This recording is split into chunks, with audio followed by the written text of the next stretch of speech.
Hey guys, welcome to my new video. আজকে আমি যাচ্ছি কাটোয়া পড়তে। সকালবেলায় 2-3 দিন ধরে টানা বৃষ্টি হওয়ার জন্য আকাশ মেঘলা করে আছে। আজ সকালেও অল্প জল হওয়ার কারণে রাস্তাঘাট ভিজে আছে। তারপর রাস্তায় পেরিয়ে আমি বাসে করে চলে এলাম কাটোয়া বাস স্ট্যান্ডে। কাটোয়া বাস স্ট্যান্ডে বাস থেকে নেমে সিঁড়ি দিয়ে ওঠার সময় দেখি আমার দুটো বন্ধু আমার জন্য অপেক্ষা করছে। ওরা বসে বসে ওখানে গেম খেলছে।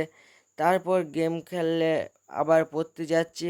পড়ে এসে বাড়ি এসে বিকালবেলায় একটু বেড়াতে গিয়ে দেখি সব ছেলেগুলো বলছে পেয়ারা খাবো, তাই পেয়ারা গাছে উঠে যাচ্ছি।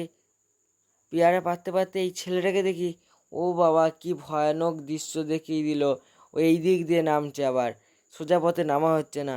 তারপর আবার হঠাৎ আবার মেঘ করে এলো, একদম জোর জল নেমে চলে এলো। আমরা এইখানে ফেঁসে গেলাম।